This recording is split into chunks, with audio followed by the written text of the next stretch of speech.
The handout, those are the possible topics that I can cover, and quite a bit. And I will sort of zip through. Primarily, this is based on my own reading, and I'm in the process of writing an advanced level textbook in Japanese, primarily reading, but it also is a content-based textbook. So you will learn, or students will learn, both Japanese cuisine, sort of food culture, as well as the language training. So kind of dual purpose book. It's the one we've been working on. And so these are the kind of chapter themes or the types of things that we will have in the book. Okay, so start. And the purpose of this lecture is not to give any sort of big, deep understanding, but rather zip through, and then so these are the different directions that you can think of in food, culture, theme in a general sense, so that you can choose something of your interest for your term project or my project for this school, or if it's too late for for the fall semester or coming year or so on. Something that I wanted to give something, no pun intended, but literally like a food for thought kind of situations, and so that you could develop your ideas into different directions. Okay, so the handouts there. So let me start out with the general characteristics of Japanese cuisine and the food culture. Okay, so that's first of all, location of Japan is in a temperate area. Okay? And so 46 to 20, so the Hokkaido to Okinawa subtropical. It's a fairly long one. Therefore, you get the different climate changes, different produces from the northern part or southern part. And at the same time, primarily it's an island country and 75% mountains, so not much of a flat land like a Midwest. And then also the cold current comes from the Aleutian side, so Russian side, and then the warm current comes from Pacific side. And when those two collide, and many of the very rich fishing area gets created. So as far as the fishery industry, so many of the population densities are along the coastline, and so a lot of fishing happens, and then also, because of a mountain, the source of water source is very abundant, and the good water they can get. So that's another plus for this country. And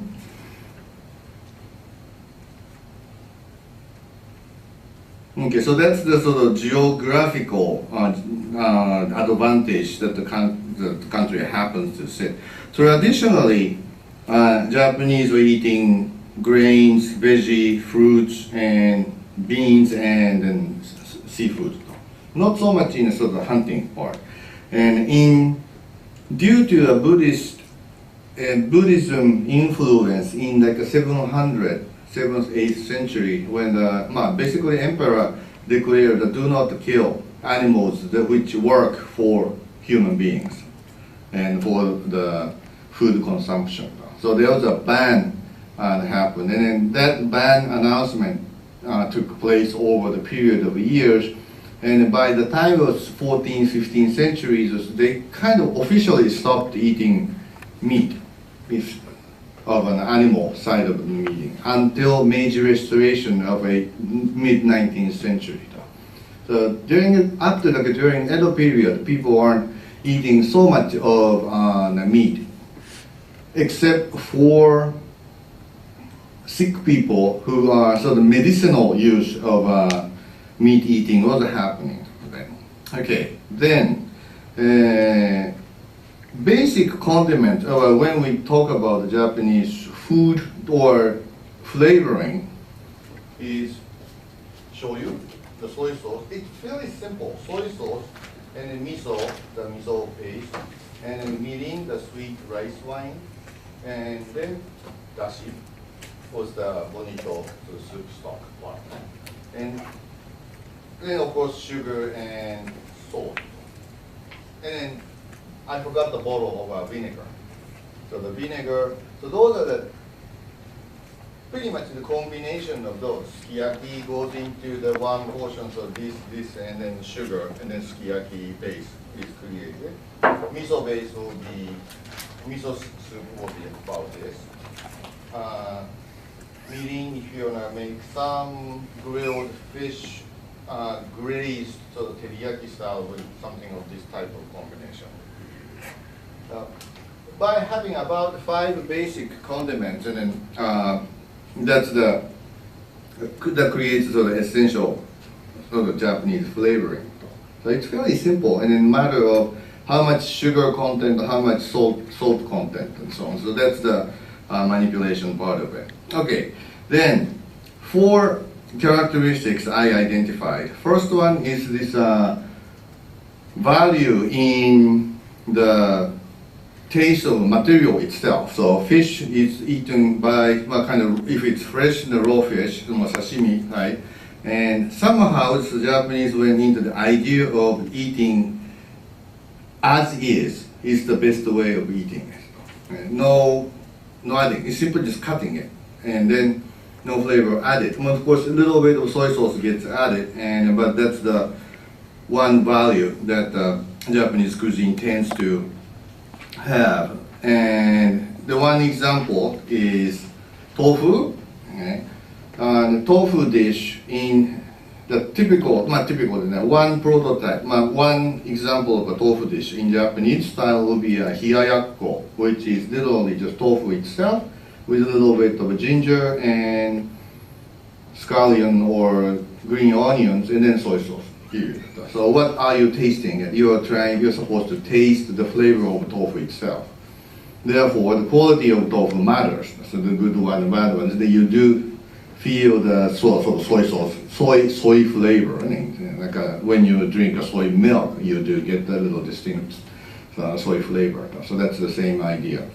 And so that's one example of a Japanese side of food.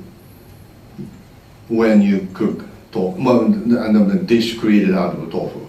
Chinese side, what's the typical the very famous Chinese dish using tofu? Mabo tofu. So mabo tofu coming from Sichuan style of very heavily spicy soy sauce based flavoring. You may not, if you're thinking of a taste of the tofu itself, there is not much chance to enjoy the taste of tofu itself. So it may not matter. Much more flavoring is an important one. So that's one difference, yes, in this type of category. And the French and Japanese case, when you get the grilled fish and try to get the flavor of fish itself with some sort of salt sprinkled and then grilled, as opposed to French cooking will be a very complicated, complex taste of sauce is really what the chef tries to create. And so of course the fish has to be good, but at the same time those flavoring that the chef creates is an important part. So there's a sort of value difference is one characteristic. Okay. So in Japanese case, because this sort of eating raw as is fairly highly valued, therefore keeping or handling of a fish or keeping the fish meat as fresh as possible is they do put a lot of effort in tender care and keep it fresh with the ice packed and so on. And so I'll show you some of the fish market situation later. And then, at the same time, they are as a whole, very careful about what's good, what's not good. It's eatable, edible, or not edible. When you have to eat it by this time, or the smelling it, and this is no good. So that threshold is set very high. So there aren't many outbreaks of fish food poisoning based on the old fish or some low quality sashimi kind of thing. That's very carefully regulated. Okay? So one. Then second one, because of the country's location, seasonal change is very distinct, and the season is a very important theme for Japanese cooking. And one example, in October, if you go to a department store in October in the food section, Dora, can you guess what you will see? Some of you who spent October in Tokyo or in Japan. Yeah.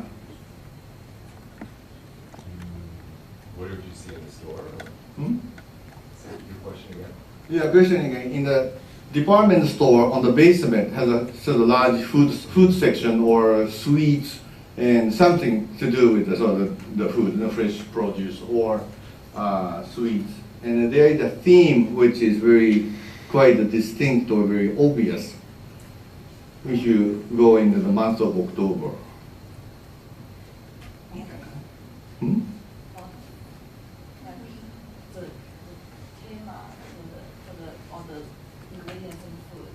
Oh. Autumn? そうだね。Chestnut 栗 and it's very strong chestnut. Okay, so you would see just all different sweet shops advertising something sort of seasonal version of something with the chestnut thing, and that's very clear. In December, no, teachers, what do you think that December in department store food section, what do you see? No? Okay, those haven't gone back to Japan much. Yeah, sweet. Cakes, sweet. Huh? Ma? 聞こえてね。Okay, yeah, it's a Christmas theme だけど、ingredient wise, it's heavily strawberry. It's very many sort of strawberry is a very strong theme. Why strawberry? I don't know, but it is a strawberry. In April, Sakura, yeah, it's a cherry blossom time, and so cherry theme is all over. Eh? So in a sense, Japanese are sort of driven into things as April cherry and October chestnut, and so those are the kind of seasonal cycle. And of course, it was so driven by commercial interest as well. Yeah? Back in old days, when those are the little chestnuts are in produce in October. Nowadays, probably not, because it comes from all over the world anyway.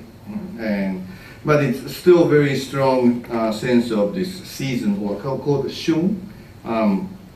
The idea of shun is an important one. So you would eat something shun.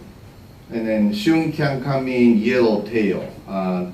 Yellowtail is the big fish, and that fish is designated as a winter fish. So winter comes, that gets promoted, and people start eating it. But at the same time, by eating it, so it makes you realize that, oh, the winter has come, kind of thing. So appreciation of a seasonal change and comes in hand as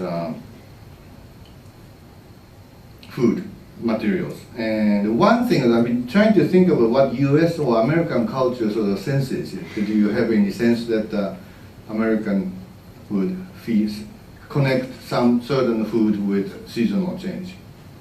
In the winter, you would have maybe more warm, heavy things like beef soup. Oh, okay, yeah, so that, yeah, sure, when it makes it warm, right? Surely, yeah. Mm-hmm. Maybe lamb on apple, and apple, okay. like that. Okay. But not so many fresh vegetables because. So not too many fresh vegetables. Yeah. Okay, yeah. In the fall, pumpkin spice flavoring is. So pumpkin spice. Those are it reminds you of Halloween. So, yeah. But not so pumpkin. That's one typical agricultural. To me, one thing I noticed was cranberry. The fresh cranberries are not around year round. Fresh cranberries only comes about October, the beginning or so.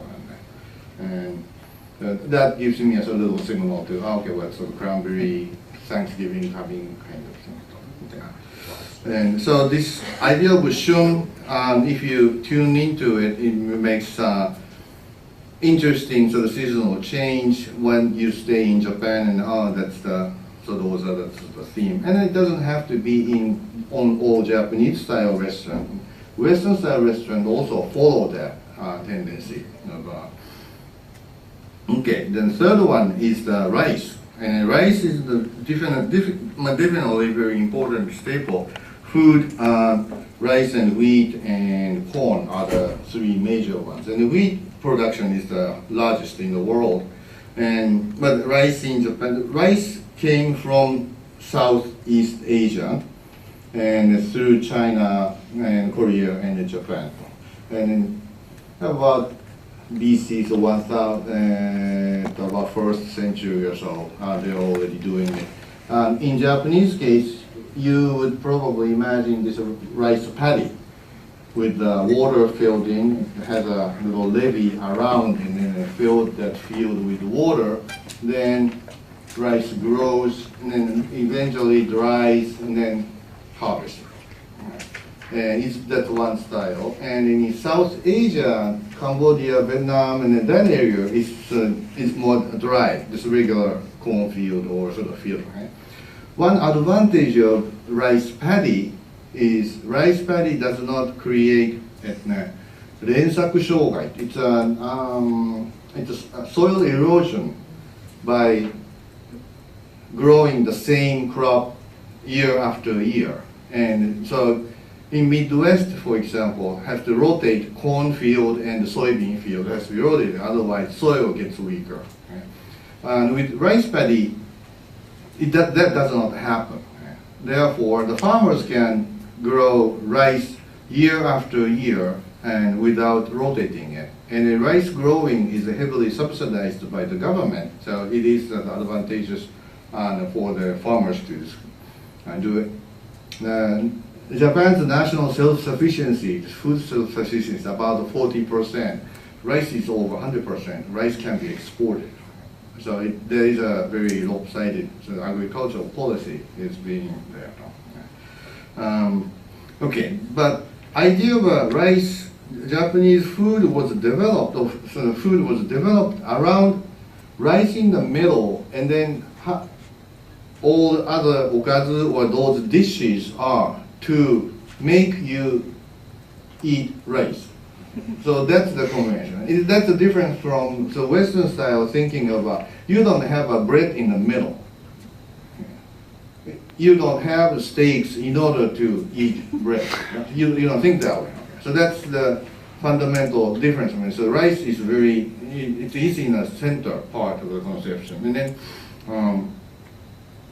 then rice was so important, it was used as a tax. So the farmers used to pay tax in the form of rice, and the samurai during Edo period received their salary in the form of rice. And then of course, what do you do with the sort of huge amount of rice they receive in the salary? So they take it to a kind of exchange place to change that rice into actual money. So those kind of things happen.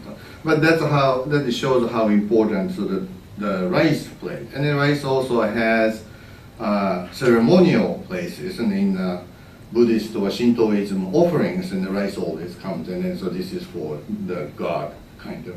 And then sake is also produced from rice, so that's the combination. Yeah? Okay.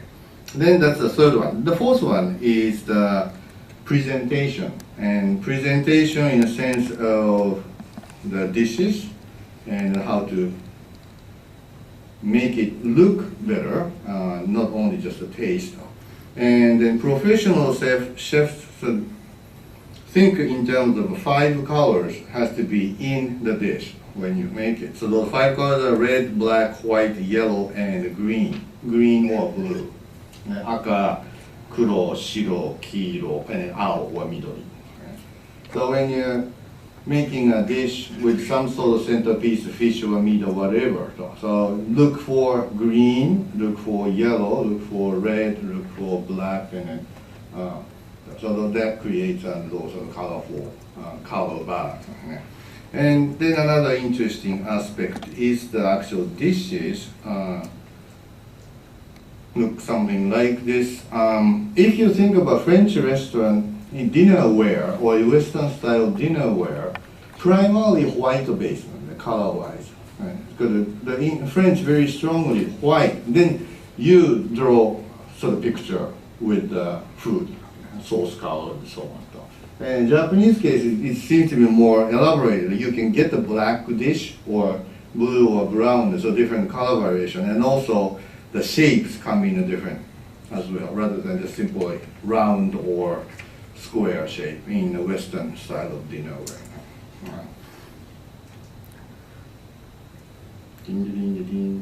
Okay. Then there's some terminology like 日本食、日本料理、和食, and so those are kind of overlapping. There seem to be natives use different way. 和食 is to represent traditional Japanese food, and 日本食 seems to be used to refer to a Japanese food outside Japan. So the people who are living outside tends to say 日本食 as opposed to others, Italian or so on. And 日本料理 seems to have a very high level connotation among natives. Kind of expensive 和食 is 日本料理. Kind of. They seems to be that's the image that the natives have. Okay, and そうしたら that's the 瞬間かな。よし、じゃあ寿司行きましょうか。Let's do 寿司. Sushi is a very important Japanese food because it became so much of attention, and then somehow sushi is healthy, and it's leading this Japanese food popularity, and it looks like that. That's called a nigiri, the rice and then piece of fish on top. Okay, but what it means is literally vinegar rice. And it was a conservation of food, and originally it comes from Vietnam or Southeast Asia, and where the fish comes and then no refrigerator, the one way to preserve it is to heavily pack with in this case also with rice and lactic acid, when the fermentation happens, and then all the rice basically melts and then dissolves. And then, but the fish gets preserved, and then they eat the fish. So that was a very original style of sushi, and then that comes all the way to Japan as well. So Japanese sushi at the beginning looked something like that. So there was all fish, and then it's still available, and you can eat it in the local localities in Japan. I don't like it. They were that tasty. It was a fairly heavy, salty, and then kind of fermentation. And the fermentation and rotting are very close siblings, and then particular kind of rotting is the fermentation. And then later on it became something like that. A little more, so the rice itself gets preserved, but this one still takes about several months for the food to come into this style, to this stage. Okay.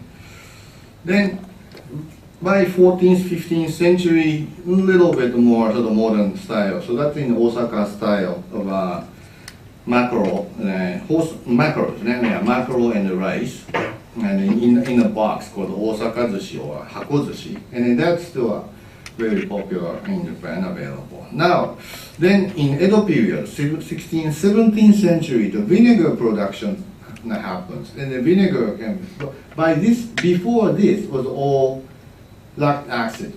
So all this is the rice, and then put the rice, and then fermentation happens. And then after the vinegar production, vinegar becomes available, and they start using the vinegar as a preservative. And then later on, something like this happens. So this is the oldest sushi place in sushi restaurant in Japan and in Tokyo. It comes from 17th century. It's still in business. So I visited there, and you can actually eat this old style. But it was much more vinegarish. It used to have a much stronger taste than the current style. But if I asked the owner, can you do it in an old way? Yeah, I can do it, but nobody's going to eat it. And it really didn't go bad for a few days without any refrigeration whatsoever. So it was heavily vinegar. So that's the 17th. And then finally, 19th century, the beginning, so this style of Edo style, the modern day style was developed. Okay? Then now it became like this. And then by this time, refrigeration becomes available, so you can keep the raw meat fresh for a longer period of time. Then 1960s, the belt conveyor type was invented in Osaka and became famous. And it was one time, sushi was regarded as a very high expensive style, but this one changed it into more reachable, affordable food and became popularity. So this contrast between the two is left-hand side is the expensive place, and then right-hand side is more casual and easy one. Easy one on the budget, so to speak. So different types of sushi are all around in Japan, but now when we think of sushi, you all think of this style. So this is the Tokyo style. And one reason that this Tokyo style took over all over Japan was the earthquake happened in 1915. In Tokyo, devastated. Interesting, Tokyo was devastated, and all the businesses shut down. Then the people who are making sushi or people who are working in sushi restaurant didn't have a job, so they went back their home. So they are working in Tokyo, coming from different places of Japan, and then they went home. Then they started this style of a sushi store in locality. That's how this style became spread, and then there was a kind of interesting historical accident with a reason. Okay, then this.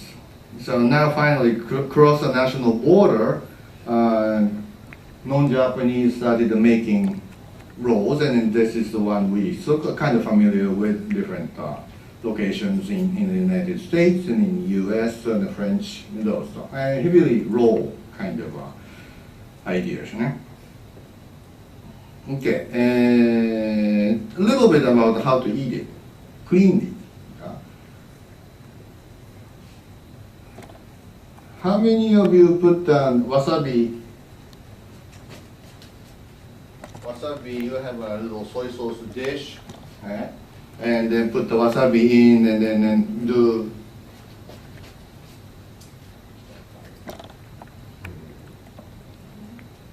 mix it with the wasabi, and then get the wasabi and do it wasabi, and then start dipping it. That's very common, and the Japanese one does that too. That's non-Japanese way to cut. That's common outside of Japan. Number one difference is when you have sushi in Japan, wasabi is already in it. So you don't need to have an additional one unless you have a super sort of hot one, unless you like it. So just grab it and then dip it into clean soy sauce and then eat it. And then when you dip it, do not dip the rice side of it, because the rice part it sucks up all the soy sauce too much, and then it gets too salty. Turn around and then a little bit of a soy sauce on the fish side and then eat it, or sideways and then eat it. So that's the more sort of cleaner. When you can use it, hand, you don't have to use the chopsticks. Because chopsticks would break it into different pieces. You may want to avoid it. Sashimi, same way. When you have a sashimi would be just more with a chopsticks, and then do not create soy sauce mixed with wasabi. It's much kind of classier to put a little bit of wasabi on top of a piece of sashimi, and then fold it and then eat it, so that soy sauce stays clean. Okay, so that's a little advice to impress your Japanese counterpart. そんくらいいいかな。巻き寿司。Okay, that's probably enough about 寿司だな。よし、いいよって押せ。何した？だし？ Alright, then じゃあ eating. So little bit about this famous dashi stuff. Dashi stuff comes in. ちょっと待ってくださいね。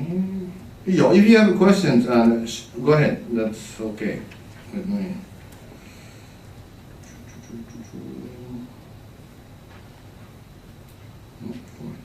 よいしょ。こっちだね。Okay. Dashi. Dashi is the soup stock, and nothing unique about Japan. Fond or bouillon or broth in your western side, and the Chinese side use tang. Paitan noodles or tang is the kind of created the soup stock.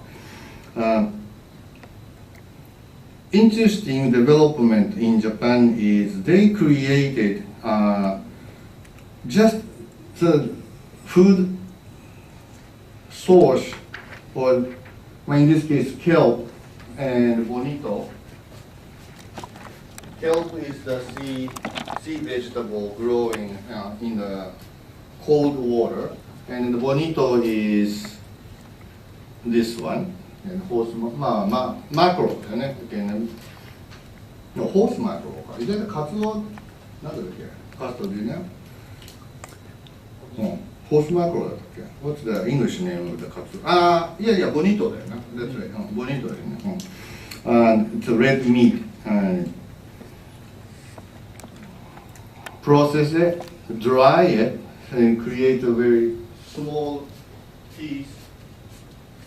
Like that, and then the mold is applied, and then actually the mold grows to suck the water, so it even gets drier.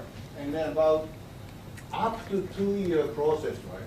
The fine one gets produced with a very more wood-like or almost cold. It's a very hard. And then you use that plane to carve it, and then that's what carve. So it takes a long time to produce this, but actually broth itself is taken in a few minutes. So you just boil the water and then dump the whole bunch of that flakes, and then 5 minutes you take it out, and then that's the broth. And it was an anecdote that when one French chef was looking at that process, when the Japanese chef was invited to Paris and they're doing it, and the French chef said, well, hey, this only takes a few minutes. We have to do a lot of boiling of different ingredients to create a clear bouillon stock. And then the Japanese guy said, well, yeah, but up to this point, when this one has taken 2 years to do it. So that was his counter argument. All kind of interesting ones. But so it really does not use anything else but this either bonito flakes, katsuobushi, or kelp. Okay? Then kelp grows in the northern part of the Hokkaido, and then the ships used to be sort of ships to this way. Then comes to Osaka, and that's where the kelp culture grew. And as opposed to bonito culture grew in Tokyo area. Although Tokyo was closer to Hokkaido in terms of physical distance, but it didn't reach Tokyo. It didn't reach Edo, but rather it went to Osaka. And so Osaka is more kelp-based and Tokyo is more bonito based. So that's the base. Then you can also make a combination of the two.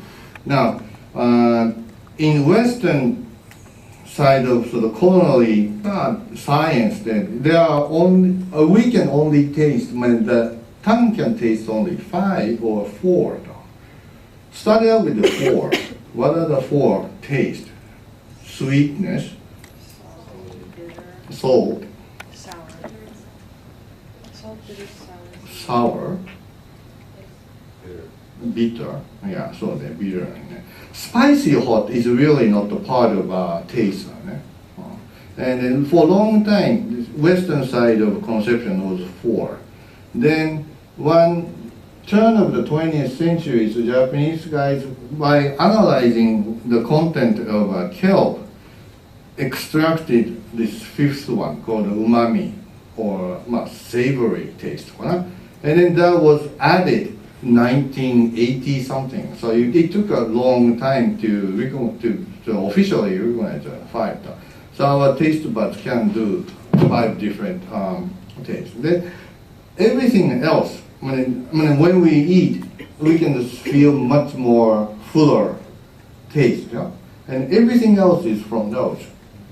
So the smell is very important for us to appreciate the food. Okay? So when you are having cold, stuffy nose, or when you drink coffee or whatever, or eat something, pinch your nose and then eat it. You really cannot feel much less flavor you can have. And so that's how you can tell how much work that the nose is doing.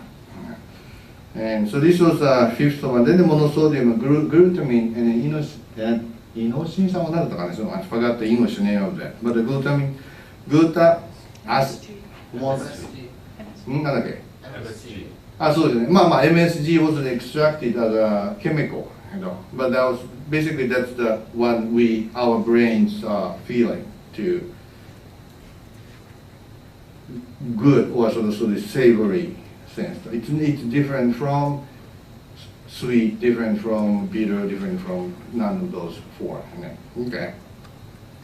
So that's how the sort of dashi. Nowadays, people have to do it more quickly, those packages, and then eventually powder form. Okay. Some are natural, some are sort of chemical added. This was high-end, whether this was the powder, but no additional element. So those are the ones.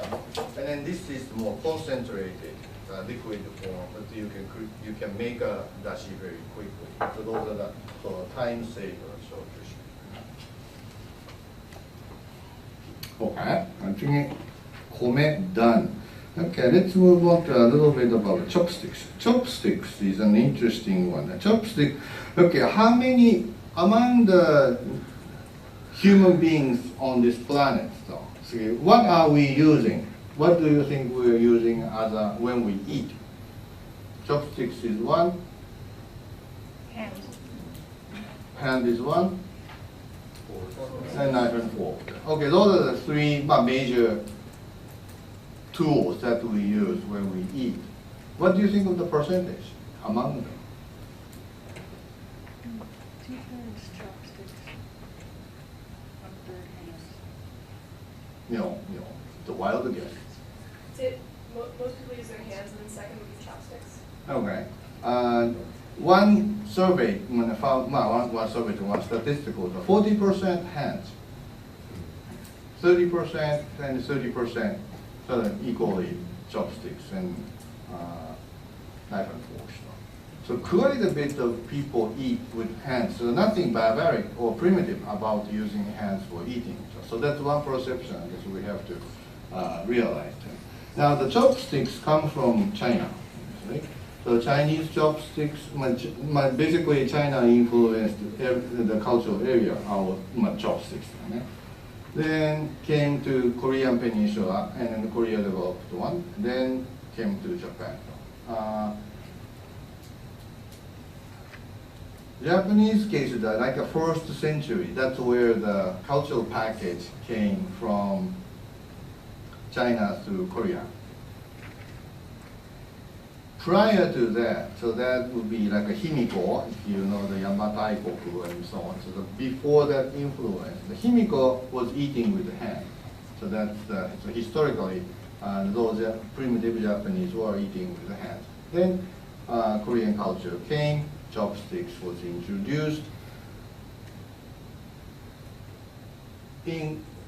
Does anybody know the Korean side? Korea does what Korean use at the table in Korean restaurant? What they're serving. Mm. Do you see chopsticks?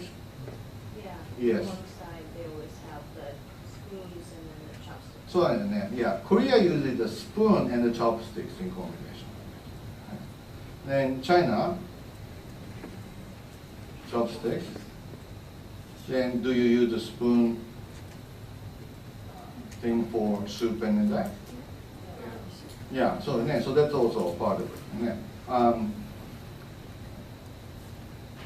So this spoon is an sort of interesting piece, and the spoon somehow disappeared in Japanese table, and so ended up with just the chopsticks. Right? And so in Korean case, spoons available and the chopsticks are kind of a metal and then a thin one. So that's the traditional style. And the chopsticks that to use pick things up, and then the spoon is to use for soup and also rice. Okay. Therefore, bowls, typically metal bowls, stay on the table, and you can use, you can hold it, then use a spoon to eat with. No need to pick it up. And in 7th century or so, in Japanese case, the spoon disappeared, only leaving with the chopsticks. So, but they were serving miso soup type of sort of soup dish and so on. So the only option was to pick it up the bowl and then start eating it this way. And that's how this sort of manner that was developed. Therefore, so we know that to pick it up. Then to pick it up,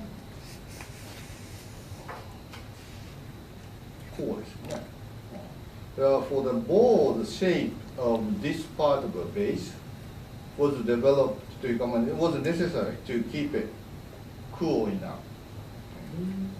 Korean bowls, if you think, you know that the metal rice bowls in Korean restaurant doesn't have this one, right? Flat one. Yeah? So if you have to try to pick it up in a sort of Japanese way, it's too hard, and also it's metal.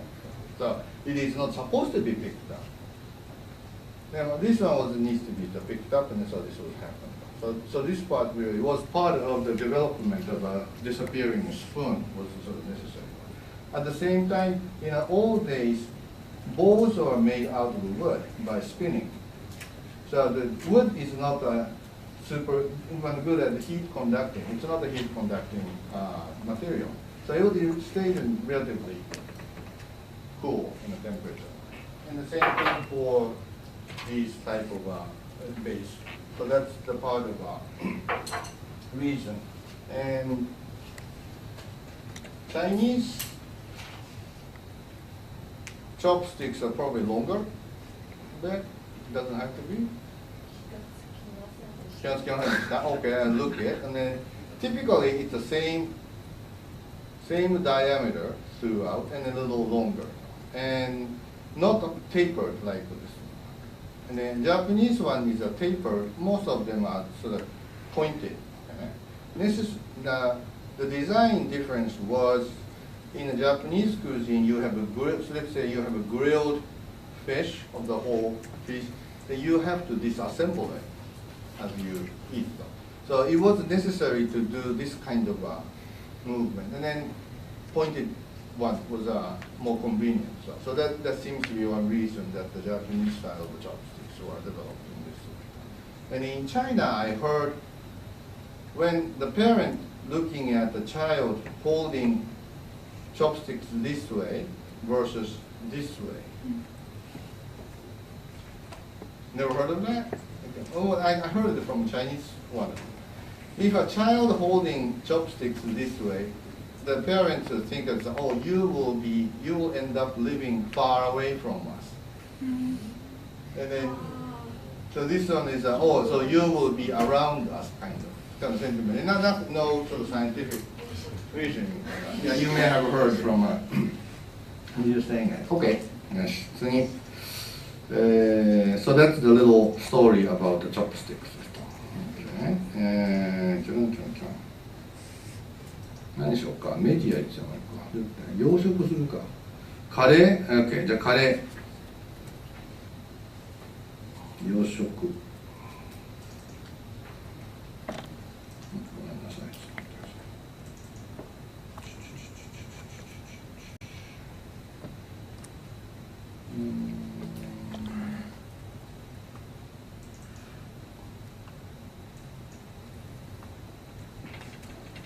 Okay, とんかつ I can talk about it, but let's start with the curry. Curry has an interesting story too. India. Where did curry come to Japan? Directly from India. Maybe from the English, bringing it In Edo.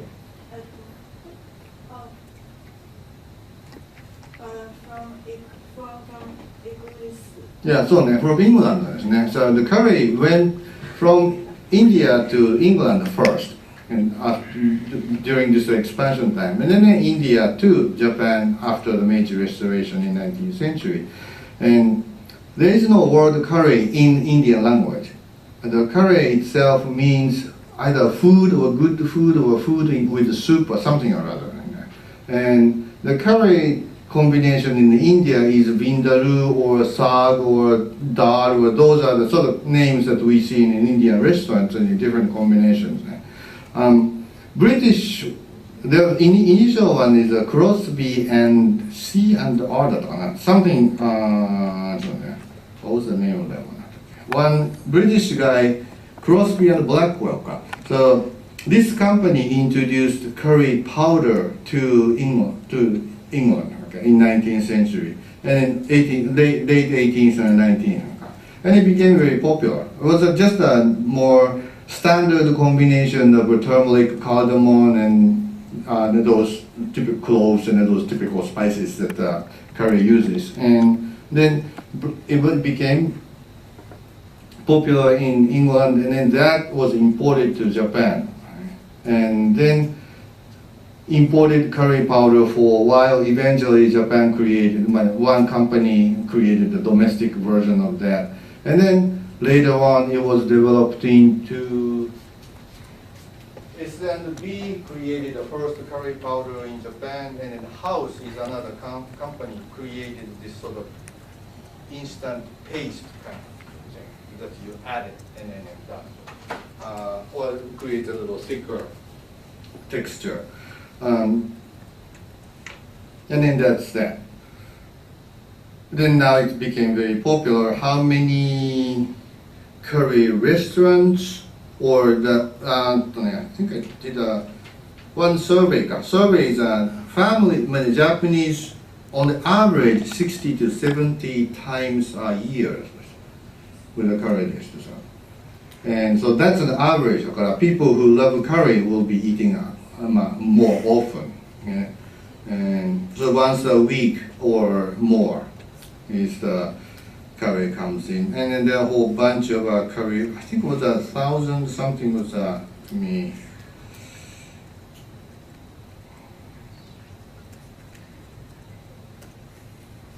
Yeah, I think I can come back with a number a little later. An interesting contrast between Japanese style curry and then the British, what Brits did to curry, or what Brits do to food in a general sense, is that Brits had all the wealth during Industrial Revolution and all that, so that they were able to bring the international food into Britain. You know, they didn't seem to be much interested in sort of collaborating or mixing and creating the hybrid. But So there are a number of wonderful restaurants in London, for example, but at the same time, there are a number of lousy pubs which still serve a fish and chips in a traditional way. And so that coexists. And Japanese thinking seems to be more, okay, well, this is the new stuff or something from a different country. Let's do something to it, and then eventually create something that looks like originally Japan or something. So that the tendency seems to be there in the food as well as other stuff. It was a mental, I mean, not necessarily Japanese good at doing it, but it's the mentality that British don't seem to want to change what sort of their traditional food it should be. So that's one. Okay. とんかつはね、よいしょ。As I said at the beginning, when pork eating was not part of their pork or beef eating was not part of their food up to the end of Edo period. When the country opened up after major restoration, all the Brits and then the US and then the French people started coming in. The government looked at the size of Westerners and compared that against the native Japanese. Well, of course, I mean, Asians are smaller to begin with, but they looked pretty weak physically. So the government wanted to do something about it, sort of alerted something to do. Then, okay, let's encourage to eat meat. That's one message. And then, so there was a newspaper article about emperor eating meat. And then, but at the beginning, there was a very strong resistance against the meat eating because that was not a cleansing. Then eventually, sukiyaki was suki is ね、こんな道具なんだね。Shovel, but it's a flat shovel. Okay, hole, maybe. And so then there was the metal part, and then that's suki, and then they put it on top of a fire, and then grilled it. That's how the sukiyaki word came in. Right? Nothing to do with suki comes from suku or liking. Then it's literally sort of grilled on top of that the tool called the suki, and so they encouraged it, and they eventually started eating it. Then pork came probably from like a schnitzel style of dish in the western side. The pork cutlet is the French word was this battered and deep fried pork, and then that became popular. Started eating, and then so this was the initial one. Then with the knife and fork. And then eating. And then later on, at the turn of the century, the 20th century or so, the Japanese side wanted to do a little thicker piece of meat and then do it in this way. And then one guy did the first restaurant which produced this thicker one, and then served with rice and a miso soup, and then with chopsticks. Then since chopsticks is not capable of cutting it, so they pre-cut it. So that's how the left-hand side of the image. And then now it is sort of known to be a tonkatsu in the modern, and a very popular one. And so even native Japanese, what tonkatsu? Tonkatsu is a Western food or a Japanese food, because it is almost like a hybrid between the, so started out with the Western food, but now it's using rice and miso soup and then the chopsticks, and almost like a Japanese food. So kind of a hybrid situation was a tonkatsu, history of tonkatsu. Okay. Okay, let's move on a little bit to media. Media side of interesting one was, well, manga is obviously the famous one. There are a huge genre of manga subgenre which dealing with the food. And restaurants, competition, or just going after good food, introducing good restaurant kind of, and there are various ways. And this was 83 was not seemed to be the initial onset of this sort of subgenre of a manga in dealing with the food in a general sense called Oishin Ajihei. And then Oishimbo is a long series of huge series of this food culture related themes. I mean, they can be used as a textbook almost for. And then this was another interesting animation, and originally manga called Moyashimon. It was a very interesting sort of theme or way of handling it. Moyashimon is a main character, is a college kid who happens to have the special ability to be able to see all the micro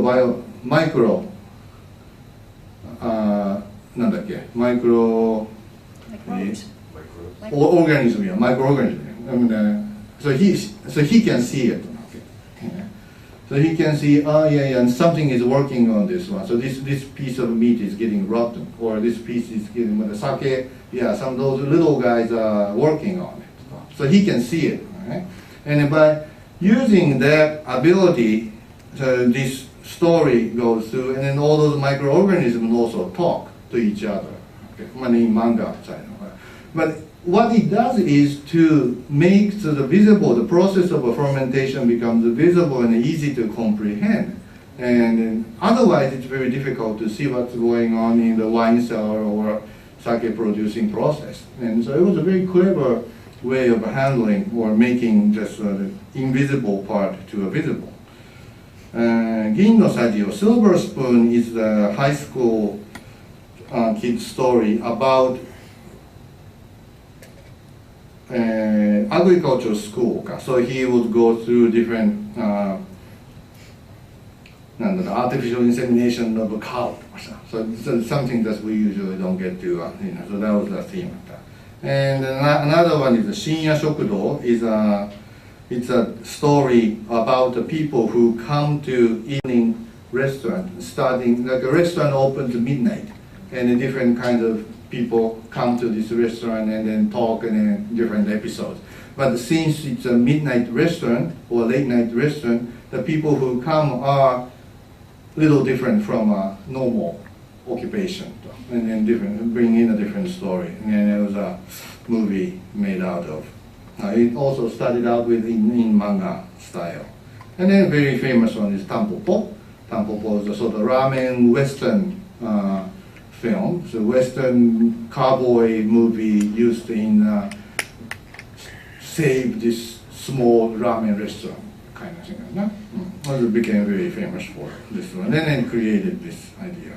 Nankyoku Ryōrinin, the one we will be showing this weekend, is about group of folks who stay in the base in Antarctica and very limited food source, then tries to do something. So it was a story about the chef with in that group, and was a very interesting one.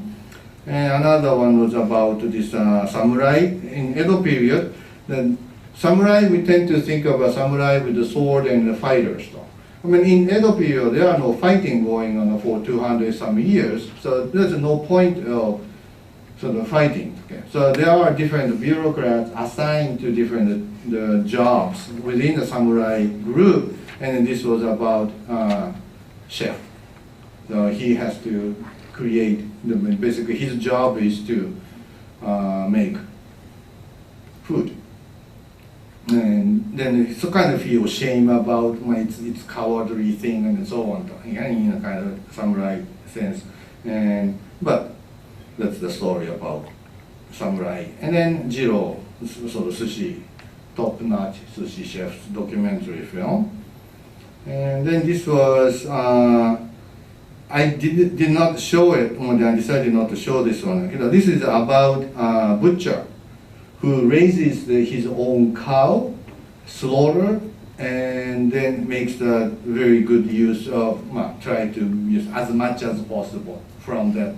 So taking life from animal and make a use. And so that's the story about in Osaka area about one butcher house is story. It was in documentary, and this was actually there is a in Japan is an occupational discrimination used to happen and still happen like buraku or eta, and it was those sort of cowhide dealers or cowhide or basically slaughter ring part of occupation was kind of outcasted outskirt of a community, and so there was this. It was part of that overall sort of social side. Let's see.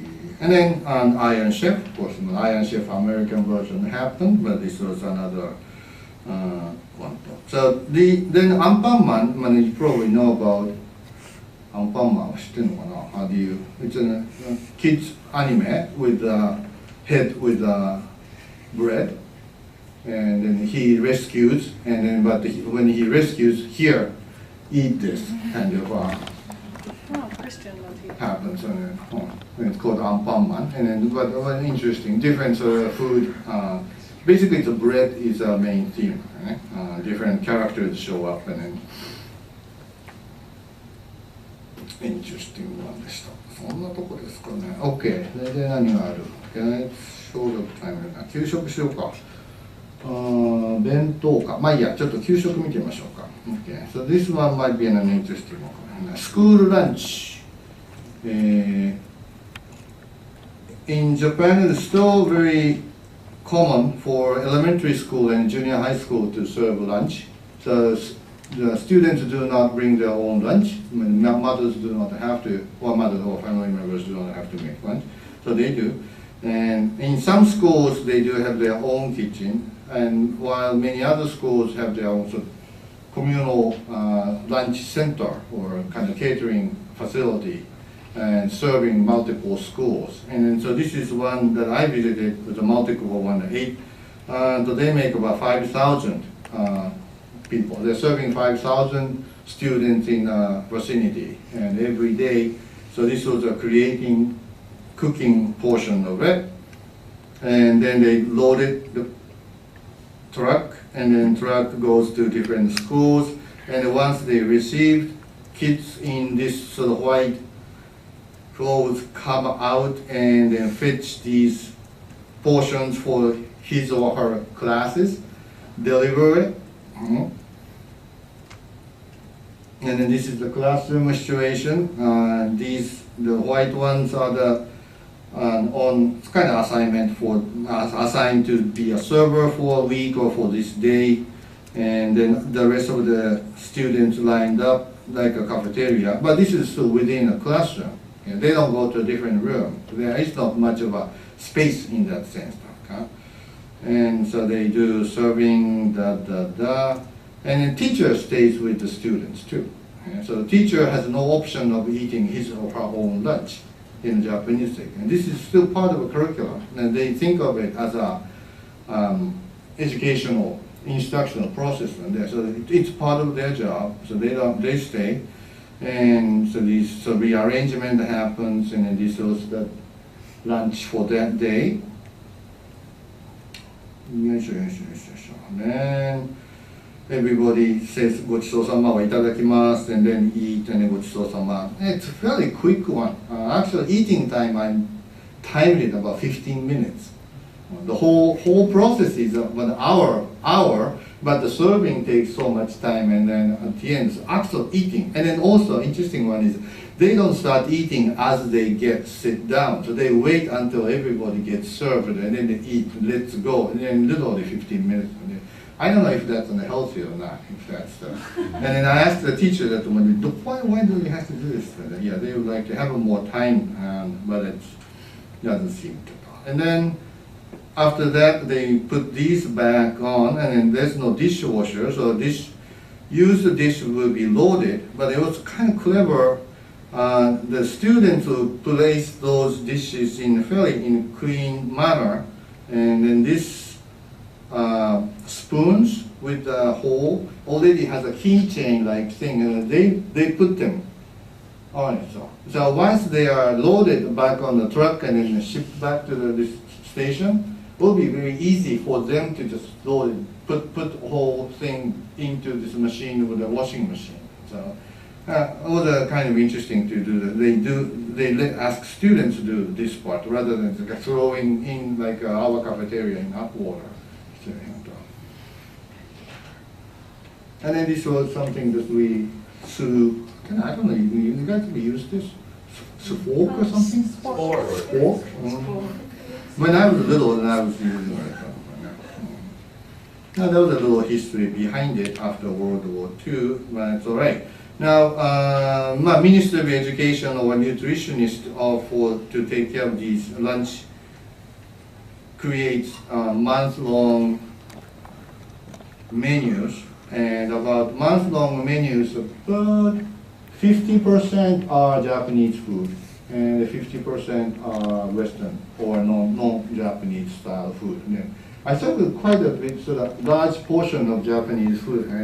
They said mothers stopped cooking Japanese food at home for dinner. That portion is decreasing, so they need to feel obligated to create Japanese food to introduce that through this school lunch and more. And they are kind of mandated to include 50% is Japanese food. It's healthier. It's healthier. Healthier. I think that's sort of healthy thing, isn't it? It's kind of dangerous to think Japanese food being healthier than others, though. It's more nutritious content of the food itself. So they can create healthy Western style food or healthy pasta or whatever. Okay? But it's more to me the message was more to the government side is to just do not to keep these kids familiar with the Japanese style dishes as well. And healthier issue is an interesting one. Japanese food was not necessarily healthy up until 1980s, and it was more high sodium content, and the sodium content was the problem. And the fat content has been fairly low compared to Western style, but that changed. So many stomach cancer was the leading cause, and the high blood pressure was the problem, and that was the sodium content. And it was so lowered, but the fat was the bigger issue. And for Western side, I think the fat, and also amount of eating seems to be the serving portion has been growing in U.S. side. And then the psychological study shows that if you serve 100 grams of something and then the consumers eat it, but 120 consumers will still eat it. So without knowing that's more. So that was more of a amount of the intake seems to be the problematic one. はい、こんなところですかね。その声でも大体あるかな。あとは何か面白いのがあるかな。弁当駅弁か。OK。じゃあちょっとその辺で、終わりにしましょう。弁当。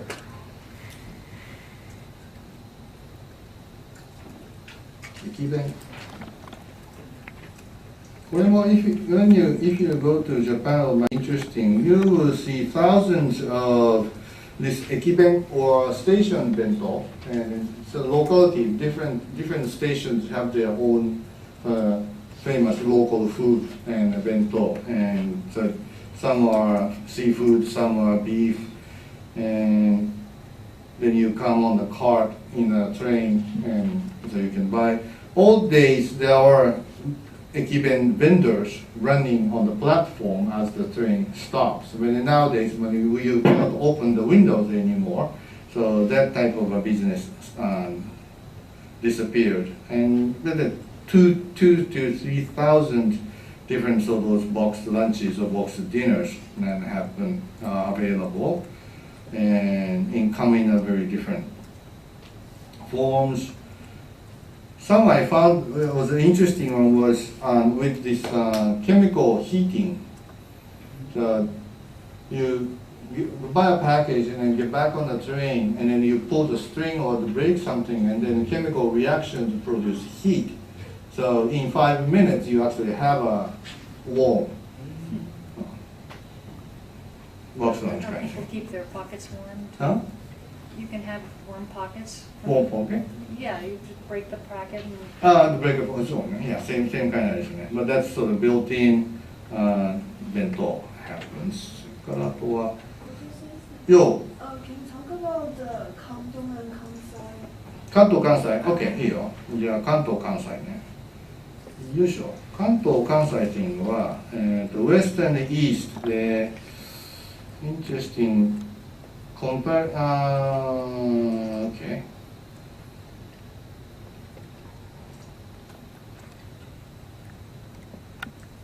この辺があるかな。ちょっと待ってく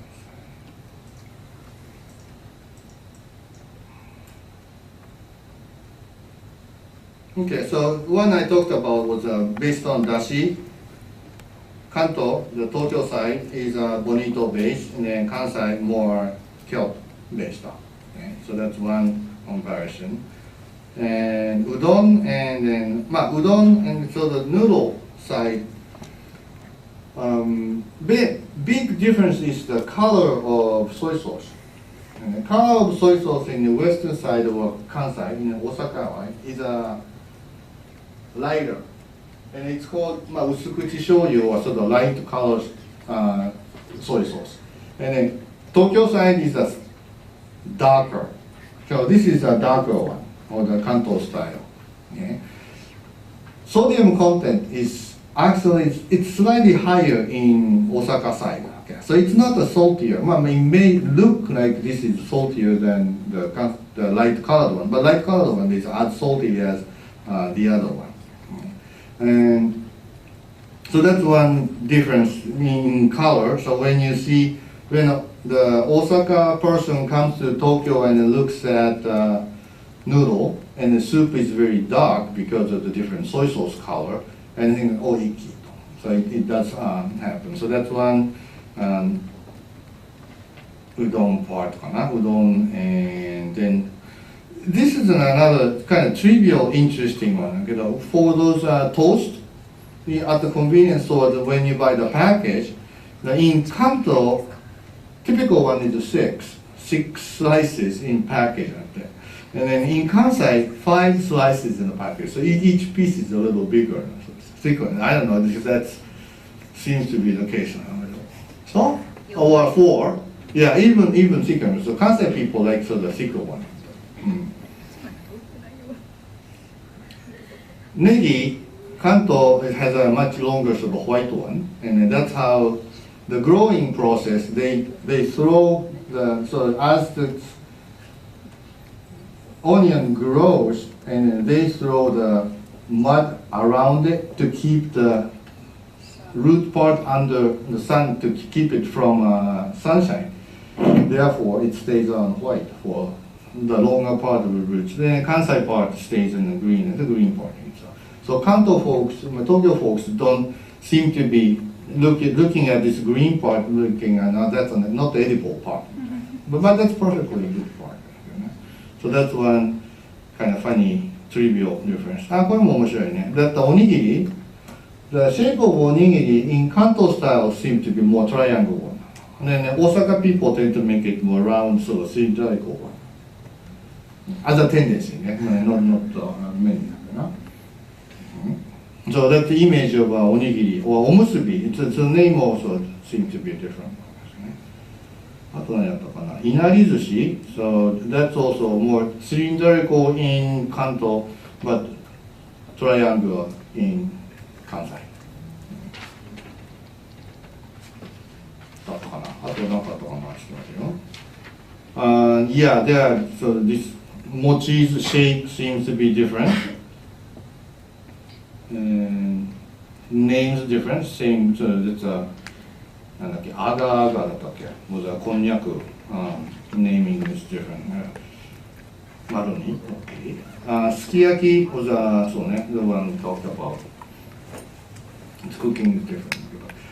One thing was interesting was cultural center of Japan was long time west, Kyoto, Osaka. Okay? And then in Edo, 16th century, 17th century, it moved to east side.